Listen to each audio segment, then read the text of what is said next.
Hey guys, what's up? Good to see you. Today I'm going to be developing two color rolls. So one of these is my students and one of them is mine. So I just want to go through the process because I figured I'm doing this regardless, so why not film it? So one of them is Kodak, the other one is Fuji Color.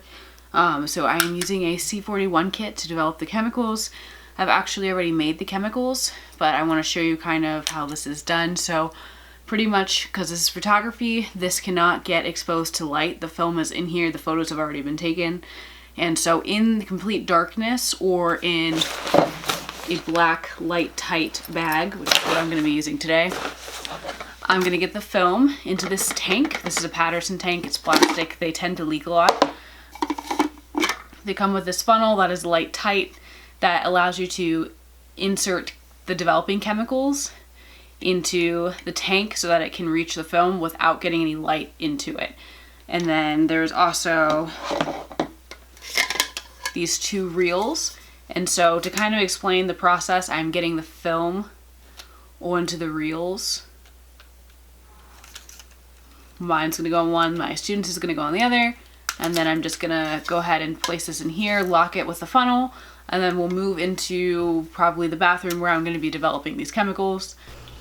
Alright guys, so I've got the film inside of the Patterson tank and I kept the lid off of it, but it's still light tight because of this funnel.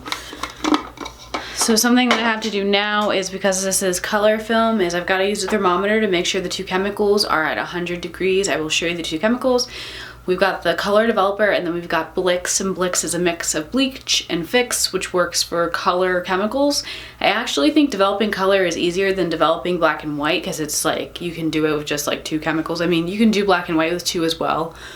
But in order to get it to dry, and because I do it in a school classroom with students, I use like 5 chemicals in the process and they do it as well. But generally speaking, as long as you can get the color chemicals up to 101 or 100 degrees, it will work fine. It'll be good, but just getting it to temp is probably the most annoying part. I'll show you though, I've had the chemicals laying in this kind of heating bath, just this water that's higher than 100 degrees so that it can get hotter. The chemicals were around like 73 degrees room temperature and they've been in there for like 15-20 minutes. So I'm gonna test them and see where they're at. Once they're at 100 degrees, I'm gonna go ahead and start the developing process. Alright guys, you can see I do keep the chemicals in liter bottles always. So these are like soda liter bottles. I'm gonna see what temp the water is at. The water is at 100, no. See, the water's gotten lower. The water is at 91 degrees or 92. So I wonder, I doubt that the chemicals are at 100 anymore. Just because the water bath has gone down a little bit since I've started.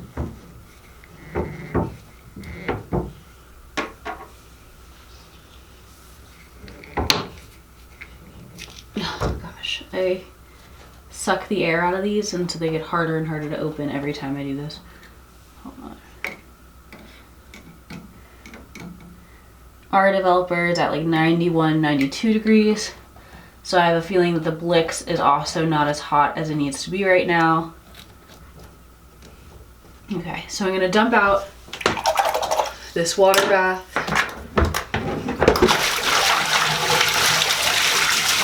We're gonna get some really hot water.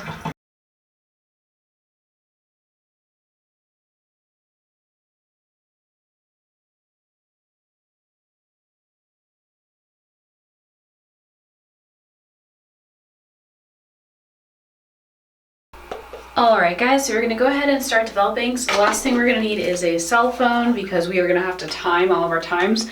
The water is at about 104, which is not too far off from where we need it. The chemicals, however, are at about 101, which is what we need. They're going to go down a little bit before we start developing because I have to do a water rinse. So the thing about color is when you are developing color, all of the chemicals and your film have to be at the same kind of temperature, which is around 100 degrees, and they shouldn't be too far off. The thing is, even though the water, like I said, is at 104, it is going to cool down as this process goes. So even though we're starting at 104, it's not going to remain at 104 the whole time. It's going to go down to like 101. So the first thing I'm gonna do is, this is a stir, and I need this to kind of stir this around, but I'm going to take out some of the water that is here, and I'm gonna go ahead and do a water rinse because these chemicals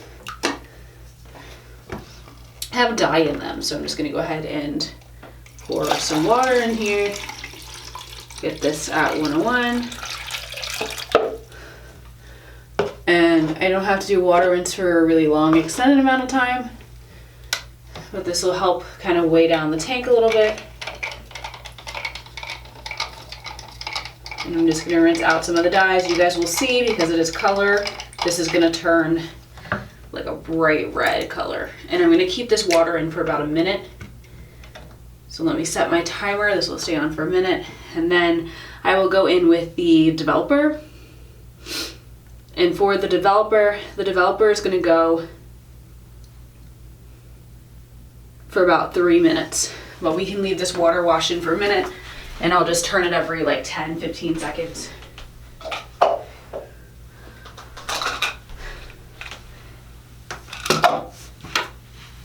These are funnels. I'm gonna need these funnels when I need to get the chemicals in and out of here, but so I'm gonna go ahead and spin it.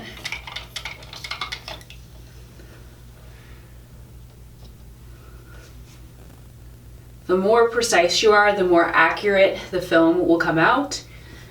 I, in general, am not the most particular person, but you do want to get it as close to the instructions as possible, because if you don't, your film will be off in color, and it'll also get a ton of grain, which if you are a photographer and you make prints, that is not ideal. That's not what you want. You can always scan it and kind of get rid of some of the grain and try to change the quality, but really grain is something you want to stay away from when you are shooting film photography. So we're almost at a minute, so I'm just actually going to pour this out, and you will kind of see that it is a bit pink.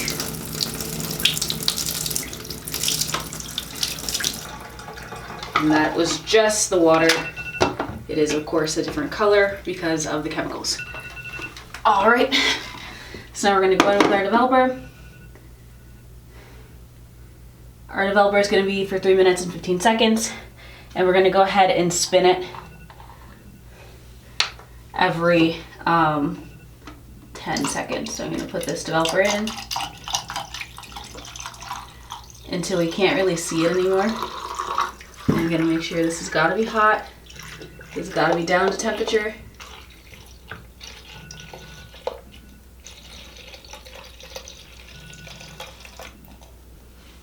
All right, we probably just got enough developer in there.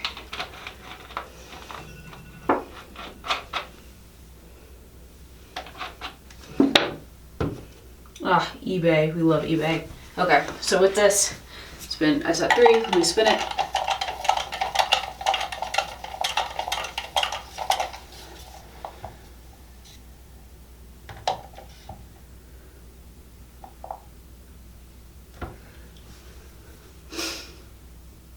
Every, I think, 30 seconds for this, I'm gonna spin it. Usually for developer, you do it every minute, but for color, the developer process is really short. For black and white, I've developed for up to something for up to like 15 minutes long or 16. For color, it's really, you only use this chemical for 3 minutes. 3 minutes and 15 or 3 minutes and 30 seconds. So I have a funnel ready, and this is because I've got to go from one chemical to the other. So I'm actually going to get the Blix out while this is happening. Right after I spin, I'm going to get the Blix out.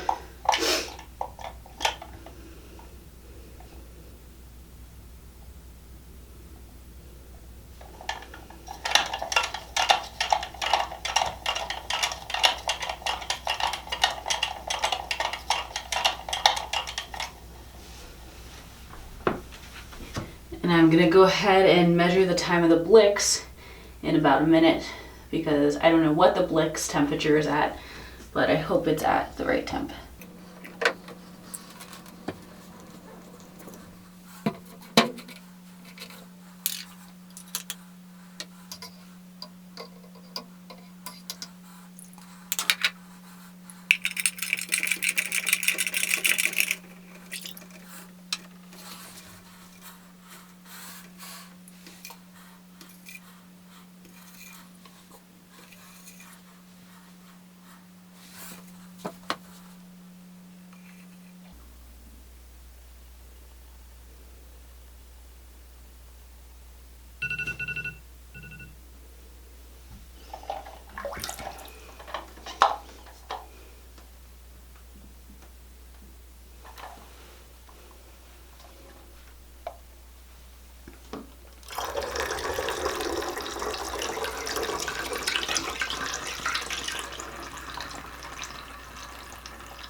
I'm now doing something called the water wash. So the water wash is the last part of the process where you just make sure all of the Blix is out of it and the film is totally clean. You don't want to try to create any bubbles when you do this, but you want to make sure you are washing the film with water until it completely runs clear in the sink. So I saw a bit of light pink earlier. The water is still around 100 degrees. I just tested it. It is about 97 right now. So you want to keep it up high so that there is no like separating. So I actually used the bucket. So this will also create grain if, you know, the temperature is not right. These are color negatives. So you will kind of see them hanging up. They'll look really red at first, but then when you go ahead and scan them, you guys will see the color that comes out of them. So like I said, one of these is my student, one of them is mine. I'm gonna get his and give him to his tomorrow, give his to him tomorrow, but then mine, I will scan it tomorrow. So I will show you guys the results of how this came out. And the water is running clear now. So I'm gonna hang these up. Alright guys, I wanted to show you the final result. This is the color film. I feel like it is a little bit off. So the thing about color chemicals is the longer you keep them, the more they are off. You're never supposed to keep color chemicals for more than 6 weeks. I've had these chemicals for about 3 weeks. It's going to give you the optimal results the first week, and then after that, the quality starts dropping within them.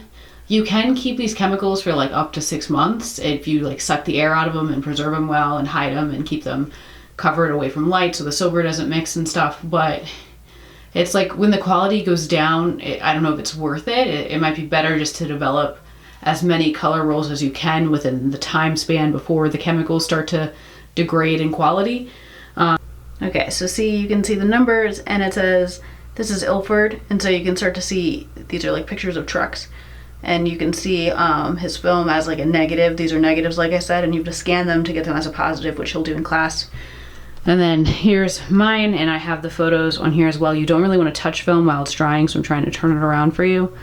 But same thing, you can see like heapings of green in them. These look blurry. Let me try to refocus this for y'all. Okay, so you can kind of see mine is more like landscape scenery stuff.